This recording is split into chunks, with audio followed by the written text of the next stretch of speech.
Fog lay thick over Marrow Fen on the morning the papers were signed, curling low across ground so waterlogged and grey that even the rooks seemed reluctant to land upon it. It was, by every account ever given of it, the worst piece of land the Duke of Rendlesham owned: 300 acres of sodden moor, broken stone, and a manor house so long abandoned that ivy had claimed the chimneys as its own. And it was this land, and no other, that Alaric Vane, 7th Duke of Rendlesham, chose to give away that morning, with a signature so careless it barely troubled to press through the 3rd page of the deed. He did not attend the ceremony that followed. He sent, instead, his solicitor, a narrow, precise man named Mr. Otway, who read the terms of the gift, aloud in a voice utterly without warmth, to a young woman standing very straight in a borrowed grey dress, her hands folded before her as though in prayer, though her expression suggested something closer to quiet defiance. Miss Clara Winterbourne had expected nothing from the Duke's family in the way of inheritance, and so she received nothing as an insult, though everyone else present understood it as exactly that. Marrow Fen, Mr. Otway Reed, with the flat precision of a man reciting a shopping list, together with the ruined house upon it, its outbuildings, and all appurtenant lands to be settled entire upon Miss Clara Winterbourne, in lieu of any further claim upon the Rendlesham estate. It was, by any reasonable measure, an act of dismissal dressed in the language of generosity. Everyone in the county knew Marrow Fen for what it was: a byword for ruin, a piece of land so notoriously unproductive that tenant farmers refused it even rent-free, and where, it was whispered, something had gone wrong 2 generations past that no one now living cared to fully explain. The Duke had given her his worst property, and in doing so had believed himself finished with her entirely. He did not yet understand what she would make of it, nor did he understand, standing at that same hour in the long gallery of Rendlesham Hall, studying a portrait of his own grandfather with an expression of practised indifference, that the land he had so carelessly discarded held within its sodden earth a secret his family had spent 3 decades and considerable fortune trying to keep buried, a secret that would, in time, unmake more of his legacy than he could possibly have imagined on that quiet, foggy morning when he thought himself rid of an inconvenient obligation for the price of a single worthless deed. What remained hidden beneath Marrow Fen's black, waterlogged soil would wait a little longer yet. But not, as the Duke assumed, forever. Clara Winterbourne had not always stood at the edge of other people's charity, waiting to receive what they thought she deserved. She had been born the daughter of a naval officer of modest means, and a mother who had once, briefly and distantly, been connected to the Rendlesham family through a marriage 2 generations removed, a connection so faint that it had taken her father's death, and her mother's shortly after, to bring it to anyone's attention at all. She had been 16 when the letters began arriving from a Rendlesham solicitor, offering, in careful and condescending language, a modest allowance, and a place within the household of a distant cousin, in recognition of what the letters termed an obligation of blood, however attenuated. She had accepted, because there had been no other choice available to a young woman with no fortune and no immediate family remaining, and she had spent the following 6 years in the household of Mrs. Josephine Thorne, a cousin twice removed, whose hospitality was offered with the particular coldness of a woman performing duty rather than feeling it. It had not been an unhappy 6 years. Precisely, Clara was not given to self-pity, and she had found, even in that constrained household, small freedoms: books borrowed from a tolerant vicar, long walks across the countryside that Mrs. Thorne considered unbecoming, but did not forbid, a correspondence with a former governess who had taught her more of botany and soil science than any young lady of her station was expected to know.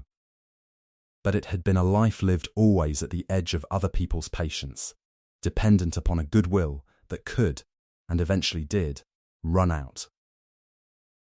Mrs. Thorne's own son married that spring, and his new wife made clear, within weeks of the wedding, that she had no intention of sharing her household with a poor relation of uncertain use. The new Mrs. Thorne was a woman of considerable fortune and considerably less patience, and she had made her feelings plain within a fortnight of taking up residence, remarking within Clara's hearing that she found it a curious arrangement indeed for a household to support a young woman of no fortune and no particular accomplishment beyond an unfashionable interest in soil and hedgerows. Clara had said nothing in response, having long since learned that silence cost her less than argument, though she had felt the remarks settle into her, with the particular sting of words spoken precisely to be overheard.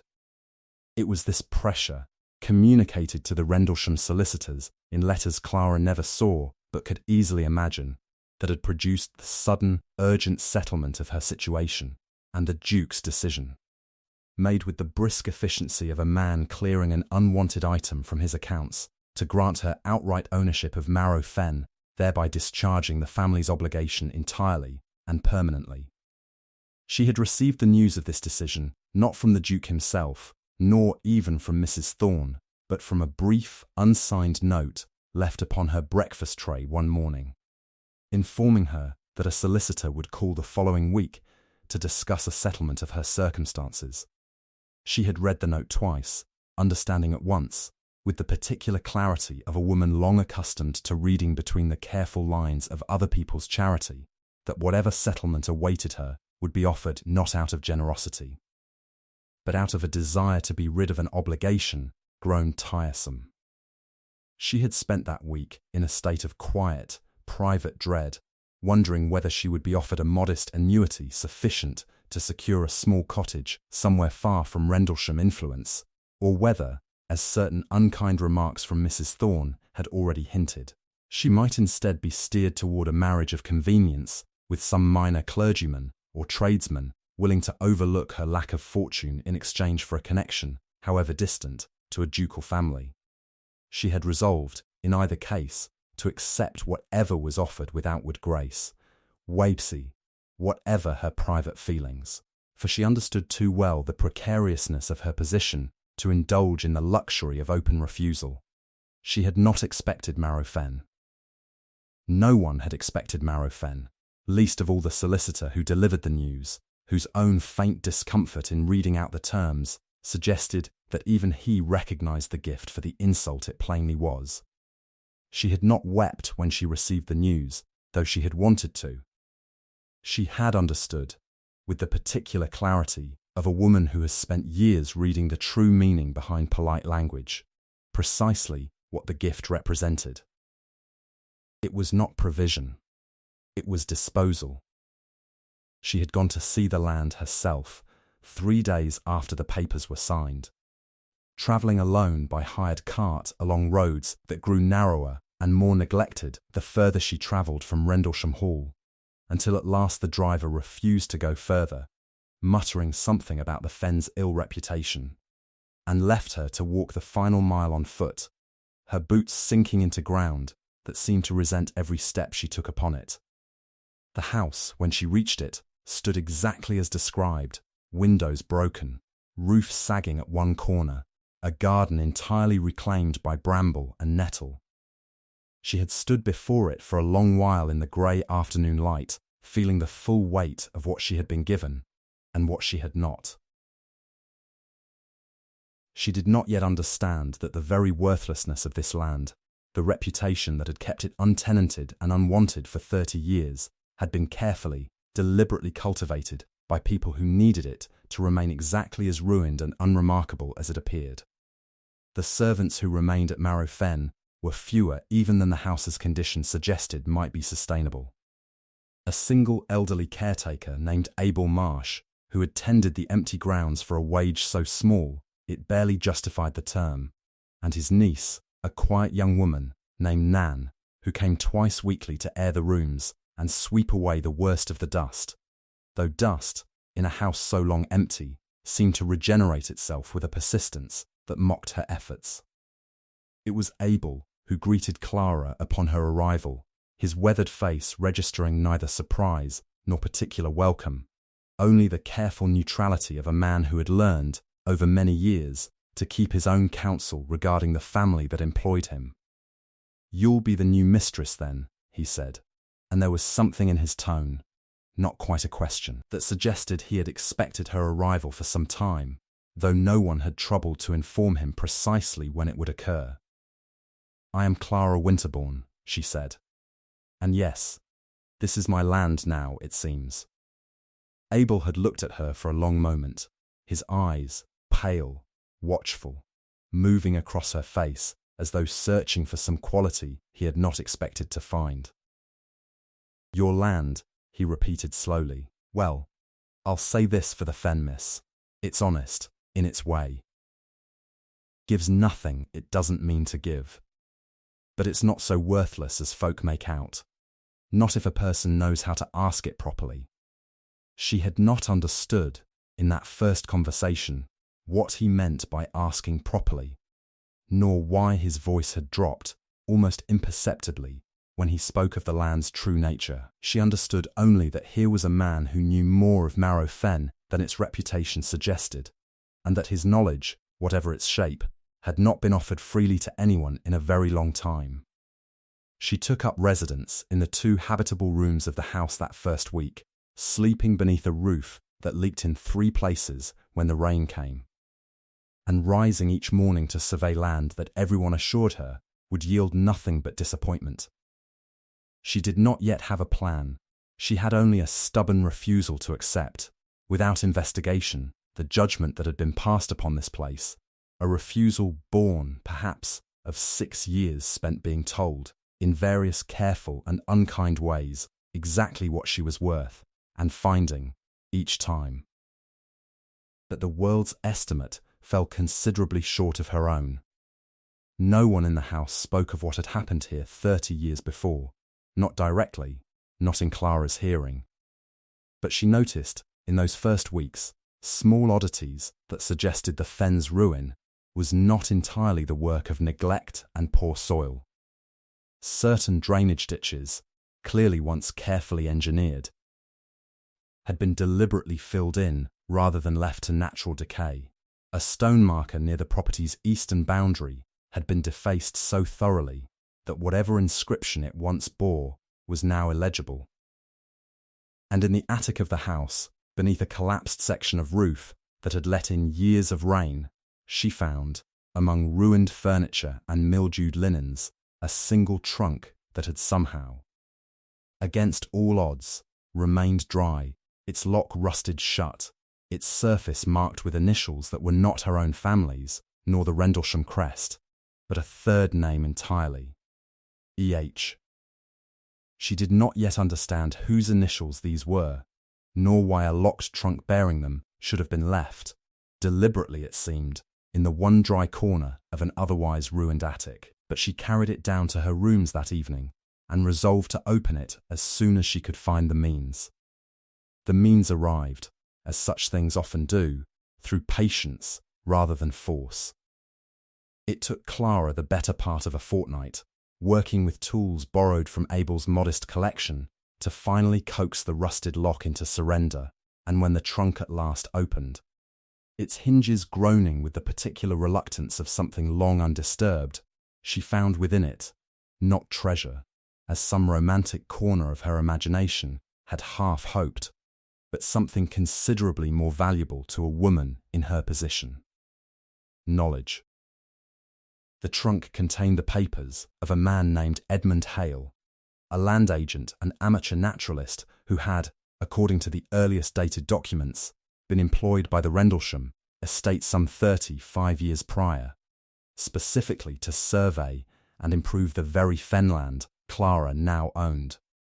His notes, meticulous, scientific, written in a hand that grew increasingly urgent across the collection's later pages, described a fen not naturally barren, as its reputation suggested, but rich in resources that a careless glance would never reveal. Deposits of fine clay suitable for pottery manufacture, a natural spring whose mineral content he believed possessed genuine medicinal value, and, most significantly, extensive peat beds of a quality that, properly drained and managed, could supply fuel and revenue for a generation. "The land is not cursed," Hale had written, in an entry dated some months before the final documents in the collection abruptly ceased, whatever the local superstition claims. "It is rich beyond what its current owners have troubled to discover. And I begin to suspect that certain parties prefer it remain thought worthless, for reasons I do not yet fully understand, but which I intend to pursue, whatever the cost to my own position." Clara read this passage 3 times, her heart beating with a strange, unfamiliar excitement she had not permitted herself to feel in a very long while. She did not yet understand what had become of Edmund Hale, nor why his careful, promising survey had been abandoned so abruptly, nor why his papers had been hidden away in a locked trunk rather than filed among the estate's official records, where such valuable findings surely belonged. She would understand, in time. But the answer, when it came, would prove darker and more consequential than she could have anticipated on that first evening, poring over Hale's careful notes by candlelight while rain drummed against the broken window above her. She approached Abel Marsh the following morning with careful questions, watching his weathered face for the same flickers of hesitation she had noticed before. He did not answer immediately, busying himself instead with the repair of a fence post, and it was several minutes before he spoke, his voice pitched low, as though he feared being overheard even in the empty expanse of the fen itself. "Edmund Hale," he said finally. I remember him. I was a young man then, new to service here. He came full of plans, talked of what the land might yield if a man had the patience to work it properly. He was right, miss, whatever else folks say. But he vanished sudden-like, one autumn, and no one ever spoke of where he'd gone. The family said he'd taken a position abroad. I never believed it, not entirely. He wasn't a man to abandon work half-finished. Not the Hale I knew. "What do you believe happened to him?" Clara asked. Abel was quiet for a long moment, his hands stilling on the fence post. "I believe," he said slowly, "that he found something he wasn't meant to find, and that someone with more power than either of us made certain he wouldn't trouble anyone with it further. What remained hidden was far more dangerous than Clara had yet imagined. For Edmund Hale's survey, she would come to learn, had uncovered not merely the fen's practical value in clay and peat and mineral springs, but something else entirely. Evidence, buried among old estate boundary records he had consulted in the course of his work, that called into serious question the legitimacy of the Rendlesham family's claim to a considerably larger portion of land than the fen alone, land that, by the oldest surviving surveys, ought properly to have passed, a generation before, to a collateral branch of the family that the current Duke's grandfather had quietly, and by methods increasingly difficult to justify under close examination, managed to exclude from inheritance entirely. Clara did not yet grasp the full shape of this deeper mystery. But she understood, with growing certainty, that the fen's poor reputation had not arisen naturally from bad soil and worse weather, but had been carefully maintained by people, determined that no one, least of all a curious, capable young woman with nothing left to lose, should ever look closely enough to discover what Edmund Hale had found before her. She began her work that same season, though word of her efforts, when it reached the wider county, was met largely with the same amused scepticism that had greeted her arrival. She could not afford, on the modest income remaining from her mother's small estate, to hire labourers in any great number, and so she worked alongside Abel, and in time, a handful of tenant families who had initially viewed her project with considerable doubt, but who found themselves gradually persuaded by her evident seriousness and her willingness to labour alongside them rather than merely direct from a distance. The drainage work proved the most immediately necessary task and the most physically demanding. Following Hale's old survey notes, supplemented by careful observation of her own, Clara directed the reopening of the original drainage channels that had been deliberately filled in decades before. Work that required weeks of exhausting labor through mud and standing water, in conditions that left her hands blistered and her boots perpetually soaked through. She did not complain, though there were evenings when she returned to her ruined house too exhausted even to eat, collapsing instead into a bed still damp from the persistent leaks in the roof above. It was during this period that she first encountered opposition more deliberate than mere social skepticism. A stranger appeared at the fen's boundary one grey morning. A well-dressed man she did not recognise, who introduced himself only as a representative of interested parties and inquired, with a courtesy that did not entirely disguise its underlying threat, whether Miss Winterbourne might not find it more convenient to sell the property outright, given the considerable expense and difficulty of any improvement she might attempt. She had declined, politely but firmly, and the man had left without further comment, though Abel, watching from a distance, had grown notably paler upon learning the details of the exchange. That man, he told her later, works for a solicitor in London. I've seen him before, miss, though it's been years. He came round asking questions the autumn Edmund Hale disappeared. No one in the house spoke of it, but Clara understood, from that moment forward, that her quiet work of drainage and restoration had drawn attention from parties considerably more powerful and considerably more anxious than the fen's reputation alone could explain. The Duke himself, meanwhile, remained largely ignorant of these developments. His attention occupied by matters he considered of far greater consequence, chiefly the increasingly troubling behaviour of his own heir, his nephew, Lord Percival Vane, a young man whose gambling debts and general dissipation had begun to cause the Duke considerable private anxiety, though he confided this anxiety to no one beyond his own solicitor and, on occasion, his sister, Lady Beatrice Ashworth, a widow of sharp intelligence and sharper tongue, who had long harboured private doubts about her nephew's fitness to inherit the Rendlesham title. It was Lady Beatrice who first brought word of Clara Winterbourne's activities to her brother's attention, though she did so with an amusement that suggested she considered the matter of little consequence. Your discarded ward is making quite an effort of that fen you gave her, she remarked one evening, over a dinner the Duke ate, with his usual distracted formality. Draining channels, I'm told, and speaking of pottery clay and mineral springs, of all things. I confess I did not think the girl had it in her. The Duke had responded with the same faint, dismissive amusement he had shown at the original settlement of Clara's inheritance. She may drain the whole county for all I care, he said, provided she troubles me no further with it.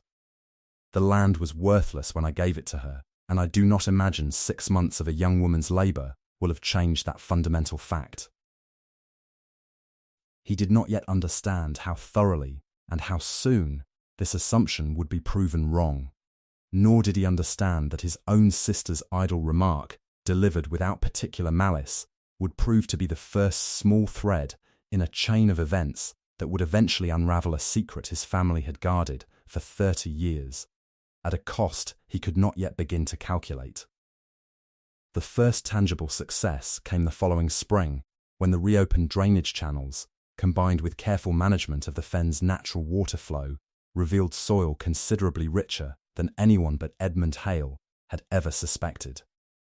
Clara, drawing upon correspondence with agricultural experts she had cultivated carefully over the preceding months, writing to men of science with a directness that several found startling in a young woman of her circumstances, but which nonetheless earned her useful advice, began cultivation of crops suited to the newly drained land, alongside the establishment of a modest pottery works using the fine clay Hale's survey had identified decades before. The pottery, in particular, proved an unexpected success. Clara had written, in the early months of her project, to a former acquaintance of her mother's, a widow named Mrs. Ellaby, who had connections within London's decorative arts trade, and it was through this connection that samples of Marrow Fen's distinctive blue-grey clay first found their way to a fashionable pottery house in the capital, where their quality attracted immediate and enthusiastic interest. By the fen's second harvest season, what had once been dismissed as the county's most worthless property had become, quietly but unmistakably, a site of genuine economic activity, modest still by the standards of grand estates, but growing steadily and drawing an attention that could no longer be entirely ignored by those who had once assumed the land, and its new mistress posed no threat to anyone's interests. It was this growing success that finally prompted Lady Beatrice, whose earlier amusement had given way to genuine curiosity, to pay Clara a visit in person, an encounter that would prove pivotal to everything that followed, though neither woman fully understood its significance at the time. Lady Beatrice arrived at Marrow Fen on a bright autumn afternoon, her carriage navigating roads considerably improved since Clara's own arduous walk the previous year, and found the young woman she had expected to discover in a state of genteel despair instead, directing, with evident competence, a team of labourers engaged in the construction of a proper drying shed for the pottery works. "I confess myself surprised, Miss Winterbourne," Lady Beatrice said, once the two women had retreated to the modest, but now considerably more habitable parlour of the Fen house, "though I begin to suspect I ought not to be. My brother spoke of worthless land. I see very little that deserves the term." "The land was never worthless, Lady Beatrice," Clara replied carefully. "It was only made to appear so by people who found its true value inconvenient." Something in her tone caught Lady Beatrice's attention, and she regarded Clara with a sharpened interest that had not been present in her earlier, more casual curiosity. "That is a curious remark," she said. "Explain yourself." It was here, in that autumn parlour, that Clara made the decision, carefully weighed, for she understood the risk involved, to share with Lady Beatrice the substance of Edmund Hale's papers, though not yet their fullest and most dangerous implications. She spoke of the survey, of the deliberate filling of drainage channels, of the stranger who had come to suggest she sell the property, and of Abel's dark suspicions regarding Hale's sudden disappearance so many years before. Lady Beatrice listened in silence, her sharp features growing increasingly still as Clara's account progressed, and when Clara finished speaking, the older woman sat for a long moment without response, her gaze fixed upon some point beyond the parlour window. "I had wondered," she said finally, her voice quieter than before, "why my father never spoke of this land beyond the barest necessity. I had thought it merely his indifference to poor property. I begin to suspect it was something considerably more deliberate." Years later, the truth would emerge in full, connecting Edmund Hale's disappearance, the deliberate ruin of Marrow Fen's reputation, and a boundary dispute reaching back nearly 40 years. But on that autumn afternoon, Lady Beatrice offered Clara only a single, significant piece of the puzzle, a recollection, uncertain but persistent, of her father speaking once, late in his life and deep in drink, of the Hollis claim and of papers he had been assured were settled beyond any further trouble. Neither woman yet understood what the Hollis claim entailed, but both understood, in that quiet parlour, that they had stumbled upon the edge of something considerably larger than a simple matter of ruined farmland. The name Hollis, once introduced, proved surprisingly easy to trace, though the trail it revealed grew steadily more troubling with each step. Clara's inquiries, conducted through careful correspondence and, eventually, a discreet visit to the county archives in the company of Lady Beatrice herself, revealed that the Hollis family had been, some 4 generations prior, cousins of the Rendlesham line, a collateral branch descended from a younger son, who had, according to the oldest surviving inheritance documents, possessed a legitimate and substantial claim to a considerable portion of Rendlesham land, including, significantly, the very fen that now bore Clara's stewardship. The claim, however, had been quietly extinguished some 40 years before, through a legal settlement whose details, upon close examination, appeared increasingly irregular.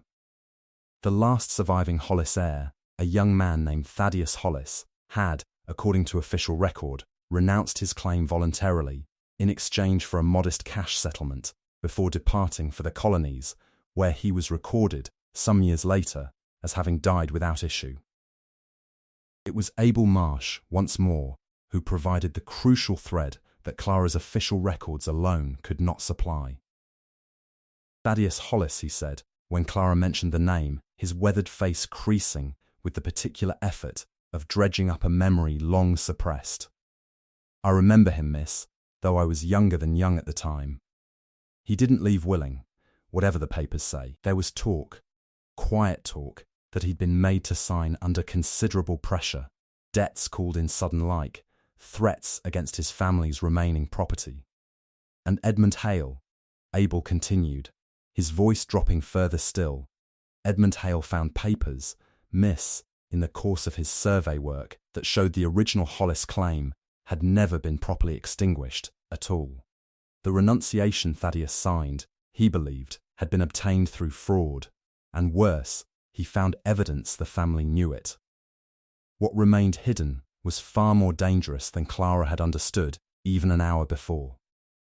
If Abel's recollection proved accurate, and if Edmund Hale's suppressed survey had indeed uncovered evidence of fraudulent inheritance settlement, then the current Duke's claim to a significant portion of his estate, not merely the worthless fen he had so carelessly discarded, but considerably more valuable land besides, rested upon a foundation considerably less secure than 3 decades of quiet assumption had allowed anyone to believe. She thought, in that moment, of Edmund Hale's abrupt and unexplained disappearance, and felt a cold unease settle over her that no amount of careful reasoning could entirely dispel. The confirmation, when it came, arrived through a source neither Clara nor Lady Beatrice had anticipated. Mr.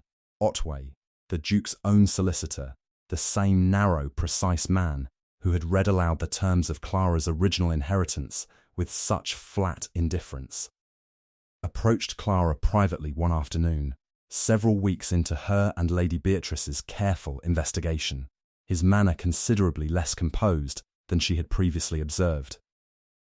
"Miss Winterbourne," he said, once Abel had shown him into the parlour and withdrawn, "I have served the Rendlesham family for over 20 years, and in that time I have kept many confidences I was not entirely comfortable keeping. I find, however, that certain matters weigh more heavily as a man grows older, and I can no longer, in good conscience, remain entirely silent." He proceeded to confirm, in careful and legally precise language, what Abel's memory and the county archives had already suggested, that Thaddeus Hollis's renunciation of his inheritance claim had indeed been obtained under considerable duress, engineered by the Duke's own grandfather through a combination of manufactured debts and thinly veiled threats against Hollis's remaining family. That Edmund Hale, in the course of his agricultural survey some years later, had uncovered documentary evidence of this fraud among old estate papers he had been permitted to consult for entirely unrelated purposes, and that Hale's subsequent disappearance had not been voluntary, but had been arranged, through payment and the threat of considerably worse consequences, by agents acting on behalf of the family, anxious to ensure his discovery never reached wider attention. He was not harmed, if that is your fear, Mr. Otway added quickly, observing Clara's stricken expression. He was paid a considerable sum to remove himself quietly to the colonies under a new name, and warned in the strongest terms against ever returning or speaking of what he had found. Whether he lives still, I could not say. But he did not die at Rendlesham hands, whatever suspicion the county has long harboured. This confirmation, delivered with the careful precision of a man finally setting down a burden he had carried too long, connected every thread Clara and Lady Beatrice had gathered across the preceding months into a single, damning account, the fen's deliberate ruin. Maintained across 30 years to discourage anyone from examining the land closely enough to rediscover what Hale had found, the fraudulent extinguishing of the Hollis inheritance claim, and the current Duke's inherited, though not personally created, position atop an estate whose full legitimacy rested upon a foundation his own grandfather had built through deception. She did not yet understand, in the moment of this revelation, how the Duke himself would receive such news, nor whether the truth, once fully exposed, would bring justice or merely further ruin to a family already burdened by his nephew's dissipation, and his own quiet, private anxieties regarding the future of a name he had spent his entire life defending. The confrontation, when it finally came, was arranged not through Clara's own initiative, but through Lady Beatrice's insistence that her brother be given the opportunity to address the matter honourably before it became, as she put it plainly, a scandal the whole county feasts upon, rather than a wrong quietly set right. She arranged a meeting at Rendlesham Hall itself, in the same long gallery where the Duke had once studied his grandfather's portrait with such careless indifference, and it was there, surrounded by generations of Rendlesham ancestors, watching down from gilded frames with painted, unreadable expressions, that Clara Winterbourne laid before the Duke the full account of what her worthless fen had ultimately revealed.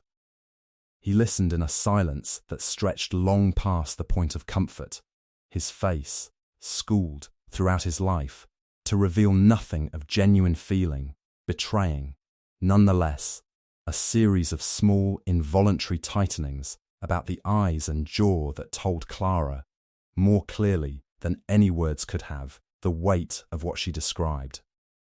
"You understand," he said finally, when she had finished, his voice carrying none of its earlier condescension, "what you are suggesting.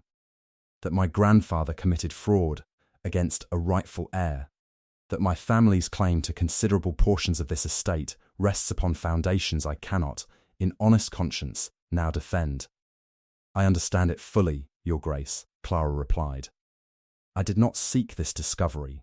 I sought only to prove that the land you thought worthless possessed value you had not troubled to examine. What I found beneath that value, I did not anticipate, and I take no pleasure in delivering it." The Duke was quiet again for a long moment, his gaze moving across the portraits lining the gallery walls, generations of men who had built and defended a name he had spent his own life believing himself merely custodian of, never architect. "My nephew," he said finally, his voice heavy with an admission that clearly cost him considerably, "grows less fit by the year to inherit what little honour remains to this family. And now I learn that even the honour I believed secure was never so solid as I assumed." "Your Grace," Clara said, carefully, "there remains a choice in how this truth is handled. It need not be a matter of scandal and ruin alone. There are surviving Hollis descendants, I have learnt through careful inquiry. A granddaughter of Thaddeus Hollis's own sister, living in modest circumstances in the north. A just settlement, honourably made, might yet redeem what your grandfather's fraud once stole." He looked at her for a long moment, something shifting behind his carefully guarded expression, not quite gratitude, not yet, but perhaps the first uncertain movement toward it. "You might have used this knowledge to ruin my family entirely," he said. "Many in your position would have." "I might have," Clara agreed. "But I did not build Marrow Fen back to life in order to tear down another's legacy in its place. I wished only to prove that what is dismissed as worthless is not always so. I did not expect that lesson to extend quite so far as it has." The settlement that followed took the better part of a year to arrange, conducted with a discretion that spared the Rendlesham name the fullest measure of public scandal, though rumour of the matter inevitably circulated in careful, muted forms throughout the county's more attentive drawing rooms. The surviving Hollis descendant, a Mrs. Agnes Fairweather, was located and provided with a settlement considerably more just than the fraud her great-uncle had originally suffered, restoring to her family both fortune and, more significantly, the acknowledgement of a wrong finally set right after 4 decades of silence. Lord Percival Vane, the Duke's dissipated nephew. Upon learning of the fuller circumstances surrounding his family's inheritance, and finding himself increasingly unable to command his uncle's patience or financial support, departed for the continent within the year. His gambling debts settled quietly, but his position as heir apparent left. Thereafter, in a state of careful and deliberate reconsideration that occupied the Duke's private attention for a considerable time afterward. The reconsideration was not undertaken lightly. The Duke, mindful now of how thoroughly a legacy built upon careless assumption could unravel, spent the better part of 2 years in careful correspondence with solicitors and distant relations, determined that whatever provision he eventually made for his title's succession should rest upon foundations considerably more honest than those his grandfather had laid. He found, in this careful reckoning, an unexpected clarity of purpose that had eluded him during all the comfortable decades when his position had seemed beyond question, a clarity that Lady Beatrice observed, with some private satisfaction, had done more to improve her brother's character in 2 years than the whole of his previous life combined. Mrs. Agnes Fairweather, meanwhile, received the news of her family's restored fortune with an astonishment that took considerable time to settle into ordinary gratitude. She had lived, until that point, a life of careful economy in a small northern town, teaching music to the daughters of tradesmen to supplement a modest widow's income, and the sudden reversal of her circumstances, accompanied, as it was, by a full and honest account of the wrong done to her family 2 generations before, left her, by her own later admission, uncertain for some weeks whether to trust in her good fortune at all. So thoroughly had life taught her to expect disappointment rather than restitution. It was Clara's own careful correspondence, patient and reassuring, that eventually persuaded her the settlement was genuine, and the friendship that grew between the 2 women in the years that followed became, for both, a source of considerable comfort. 2 women who had each, in their own fashion, been dismissed as inconsequential by a world too careless to look closely enough to see otherwise. Edmund Hale himself was never fully located, though careful inquiry, conducted at Clara's own insistence and expense, eventually traced a man matching his description to a modest but respectable life in the Cape Colony, living under an assumed name, engaged in agricultural work not entirely dissimilar to that which had once cost him so dearly at Rendlesham.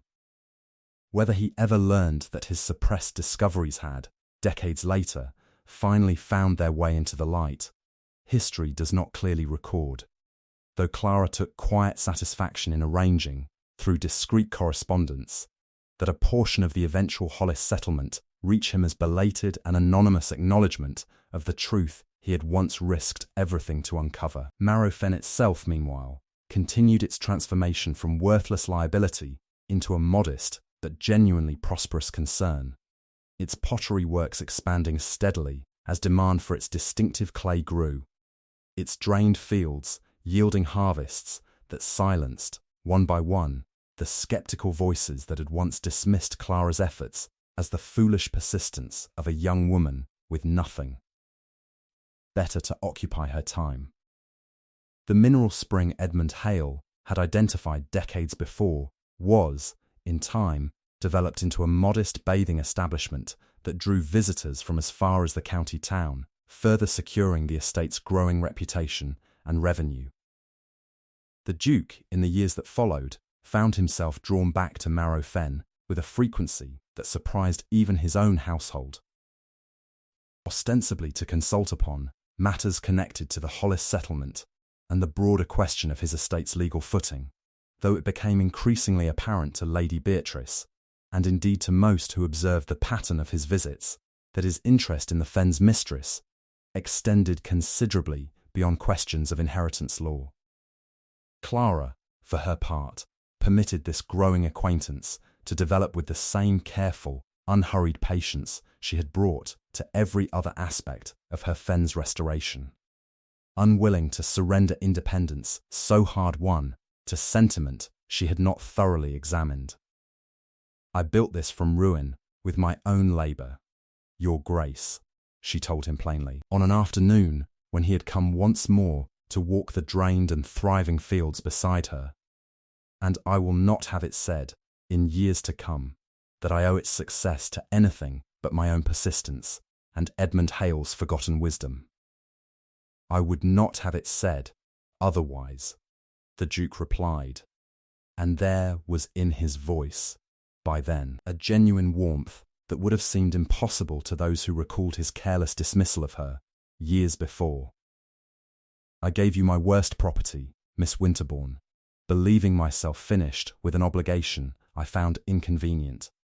I have learned since that I gave you, without ever intending it, the one piece of ground upon which a legacy considerably more lasting than my own family's name might yet be built. The Duke of Rendlesham lived a further 11 years after that quiet exchange in the fields of Marrow Fen, his final years spent in a manner considerably more thoughtful and considerably less certain of his own inherited authority than the man who had once signed away worthless land without troubling to read the third page of the deed.